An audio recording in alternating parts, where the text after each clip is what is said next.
क्रांती news, आवाज सर्वसामान्यांचा. Kalwan. ST बसमध्ये वाहकाचा किळसवाणा प्रकार. गुटखा खाऊन थुंकल्याने रुग्णाच्या अंगावर उडाले शिंतोडे. विचारणा करताच अरेरावी व शिवीगाळ. कळवण नाशिक बसमधील प्रकार. महाराष्ट्र राज्य मार्ग परिवहन महामंडळ एसटीच्या कळवण आगारातील काही वाहकांच्या वर्तणुकीबाबत प्रवाशांकडून तक्रारींची संख्या वाढत असल्याचे दिसून येत आहे. प्रवाशांना शिस्तबद्ध व सुरक्षित सेवा देण्याची जबाबदारी असताना काही कर्मचाऱ्यांच्या मुजोर वर्तणुकीमुळे एसटीच्या प्रतिमेला धक्का बसत असल्याची भावना व्यक्त होत आहे. आज सोमवार दिनांक 2 मार्च रोजी दुपारी 1:30 ते 2च्या सुमारास कळवण नाशिक मार्गावरील बसमध्ये धक्कादायक प्रकार घडला.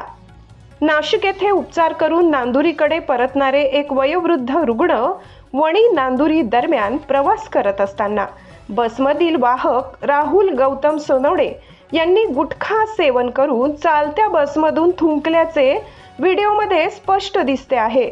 थुंकीचे शिंतोडे मागील सीटवर बसलेल्या संबंधित आजोबांच्या अंगावर तसेच डोळ्यात पडल्याचे प्रवाशाचे म्हणणे आहे.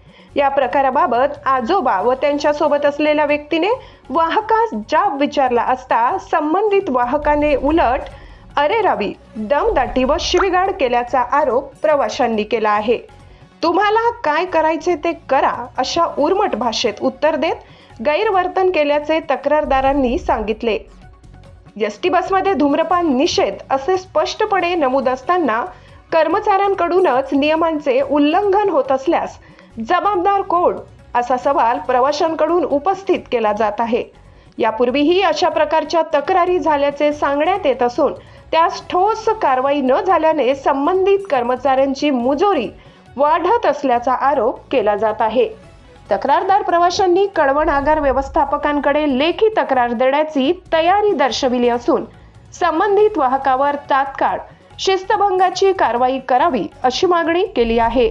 दरम्यान या घटनेमुळे प्रवाशांमध्ये संतापाची लाट उसळली असून एसटी प्रशासनाने याची गंभीर दखल घेण्याची गरज व्यक्त होत आहे. महाराष्ट्र क्रांती न्यूज साठी मुख्य संपादक प्रकाश बागुल, कळवण. नमस्कार, जय हिंद, वंदे मातरम. आज वडिलांच्या फेर तपासणीसाठी मी नाशिक येथे गेलेलो होतो आणि रिटर्न येत असताना बस क्रमांक MH14 यातून प्रवास करत होतो.